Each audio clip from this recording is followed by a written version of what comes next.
There is a hidden queentelope in this video, and it's going to be your job to find it. Because it's my job to hide it, and I cannot both hide and find it, because I feel like that would be cheating. Hello and welcome to the Ground Line Review, your source for everything One Piece. My name is Liam, and it's been a while, but Toast Day has finally arrived. Now, whilst we're waiting for bread to majestically transmute into toast, let's do the One Piece thing, because chapter 1029 was quite the experience, including something that has never been seen before in the series, and the out-of-context summary for which is as follows. Scissors, paper, what? Rather unexpectedly, a new game has developed during the raid on Onigashima called Hawk, Scythe, Pervy, Cook, and the rules of which are very simple. On the count of 3, you're going to do battle against me by selecting one of these 3 options. Scythe beats Hawk because sharp things are better than straw. However, Pervy Cook beats Scythe because no blade can penetrate him anymore. And of course, Hawk beats Pervy Cook because Hawkins was once drawn as a woman and Sanji cannot hit women. Alright, we got the rules, then make your choice in 3, 2, 1, and bam! I chose Pervy Cook. So if you chose Scythe, you lose. If you chose Hawk, you win. And if you chose Pervy Cook, then, I don't know. Go and do whatever it is you want to do, which may be to say hi to our subscribers of the day. Fab and Sass, Christopher Nolan, and 5 Haddo 5 Talker, all of whom did an amazing thing, which was to press the subscribe button for the Ground Line Review, which, by the way, doing so will result in consistent injections of One Piece culture administered directly into your YouTube feed. So if you'd like to be our next subscriber of the day, then do hit the button and please do say hi in the comments below if you are a new member of the Grand Fleet. Welcome. But what chapter 1029 is fighting, and lots of it. We have tales from 3 different battlefields, but we're going to start with by far the most relevant, being the man in a mask versus the man who plays with dolls. Oh yeah, I forgot about Killer and Hawkins. Not that there's anything wrong with playing with dolls, by the way. It's just that Hawkins really should not have brought his dollhouse to a scythe fight. These events are very much a first for One Piece though. Over the years, in fact, over this very arc, Worst Generation members have collided,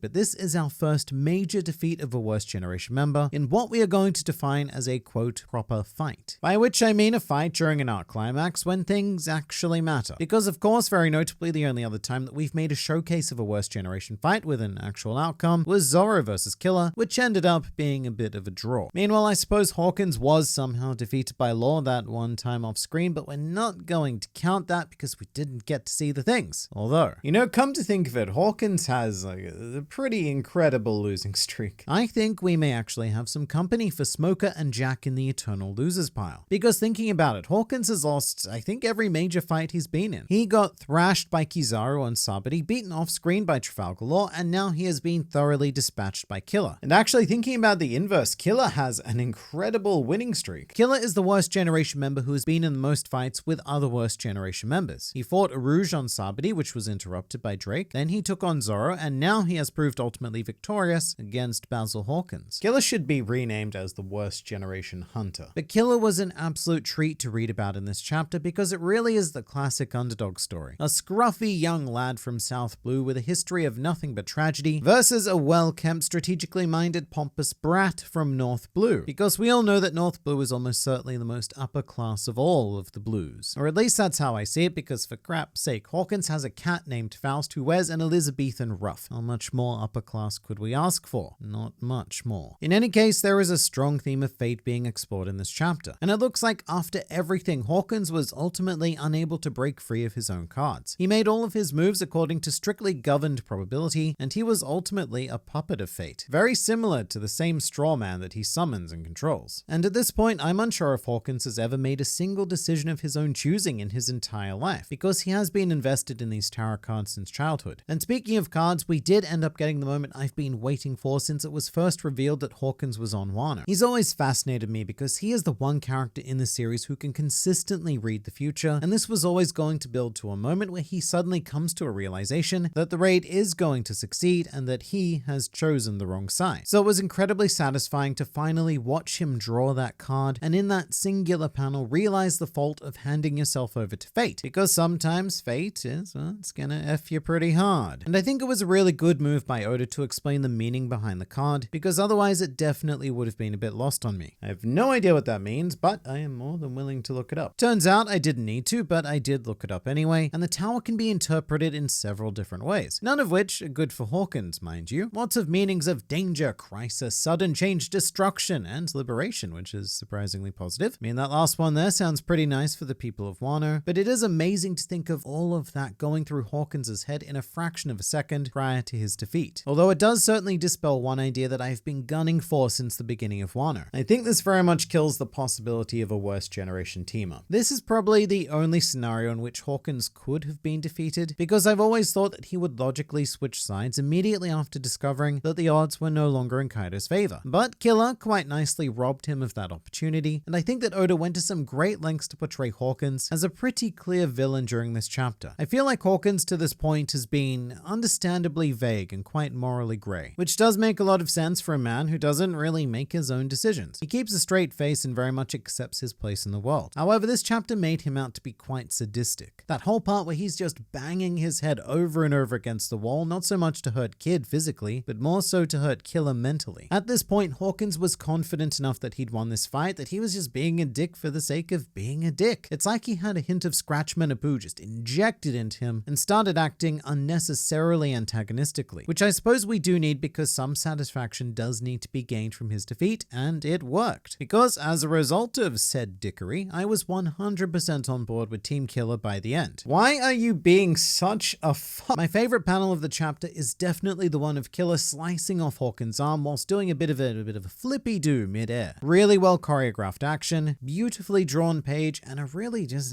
a stunning moment in general. Because I suppose in addition to joining the loser gang, Hawkins now also gets a free lifetime membership into the I Lost an Arm Brigade, the chairman of which is Shanks, and the vice chairman of which is Junkyard Shanks. It really does go on to show how flawed Hawkins was though. Actually, one of my fears with this chapter being released is that some people may complain that Hawkins was underpowered or disappointing or blah blah blah blah blah, the things that they say, which always happens with fights that effectively end within a single chapter, but I personally really like this outcome because Hawkins is stupidly powerful, and in almost any other circumstance he would be completely untouchable, but this fight was won and lost in the mental arena. Hawkins made one absolutely massive mistake in logic, and in addition to that, he got incredibly arrogant and it cost him everything. And that's how I prefer fights to end, with a clever solution, rather than say a bigger, harder punch or something. Although my one regret currently is that we still have no idea how Hawkins' abilities actually work. So wait, are we ever going to find out how he can do all of the things it is that he does? Like, are these tarot cards just plain sorcery? I mean, they can't be, but they're also not directly connected to his devil fruit either, because the Warawara no Mi, as far as we know, just allows him to create and manipulate straw. So where does all the voodoo stuff come from? And in the end, oh well, it doesn't really matter. It can just be one of those mysteries that probably gets answered in an SBS somewhere down the line. Not to be outdone though, we also have a fairly extensive look into the Big Mom versus Kid and Law fight, which is it's definitely the clash I'm currently the most dubious about. It is still so hard to see how these two could beat an Emperor. I mean, I suppose I shouldn't be too pessimistic because the Law Kid combination did almost quite literally kill Big Mom back on the roof. In fact, you know what? Let's do it. Let's do a complete 180 of my reaction opinion. If anyone can do it, it is definitely these two, because they actually use their mind brains to think. And that is a profoundly effective weapon against Big Mom, who does not use her mind brain for anything. And to add to that, Kid has the second last panel of the chapter, and he is giving me some super serious Luffy vibes. You know that look of determination that says, look guys, I don't know how this is going to happen, but I'ma do it. And I am unbelievably excited to see where things go from here. Because really, this is the make or break fight. Forget Luffy versus Kaido. The true test of seeing whether or not we can beat two emperors in one arc comes down to Kid and Law versus Big Mom. If they manage to make One Piece history and take her down, then the floodgates are wide open for Luffy. Although they may end up stealing a bit of Luffy's thunder by being the first group to bring down an emperor, but then again, they're all rivals and thunder thievery is very much their job. Then we have Sanji versus Queen, which has taken an unexpected turn, quite literally, as Sanji turned around and ran away. And definitely didn't see that coming. And yes, profound inner conflict and stuff to examine. But first, let's take a look at the science of fictional bullets. Weirdly enough, fictional bullets only ever seem to hit their targets if they are completely invulnerable to the effects of said bullets. Like, there's a panel of Sanji in this chapter being hit by a barrage of bullets, which is, well, that's just never happened to him prior to developing the invulnerable skin. If it was this easy to hit Sanji with a bullet, that boy should have been dead long ago. So it's just one of those things. I get why it was done because it helps convey Sanji's new ability, but it is a very classic case of fictional bullets. They never hit anything they can hurt, and they never hurt anything that they can hit. And also, I do have a slight fear that this chapter will produce another wave of anti-Sanji sentiment with the whole running away thing, but I actually think it's quite justified. Considering that in exchange for these powers, Sanji's brother others lost their humanity entirely, this is, well, it's kind of a big deal. I'd be pretty terrified if I was Sanji as well. And whilst I'm not 100% sure where we go from here, I imagine that we'll be dealing with some sort of inner realization that he can be both a science monster with a human heart somehow. But the thing it is that I do know is that I really like this story thread because stuff like this makes everything we went through on Whole Cake Island absolutely worth it. In a way, Sanji's arc did not stop at Whole Cake Island, and we've been following him all the way through Wano as well, with the raid suit and now this. So right now we are about to receive the culmination of Sanji's story over the past 5 years or so, and that is very exciting. And it's also a nice counter to anyone who thinks that this power-up came out of nowhere, because it really didn't. It came after an extraordinarily slow build of 5 years. And now we just need to wait a few weeks, maybe months, and we will get to see him kick a dinosaur into submission. And speaking of, this is reminding me a bit of Momoira Island, actually. I love the way that Sanji is running here because it has that straight up fearful but also slightly comical vibe about it. And really it looks like this is the moment that Sanji was training 2 whole years for, because if a whole kingdom of Okama weren't able to catch him, then this goofy dino bro has no chance whatsoever. Meaning that he should just give up and watch this next video, which is also about One Piece, because there's always more to learn, explore, and experience with this wonderful series, so I look forward to seeing you there.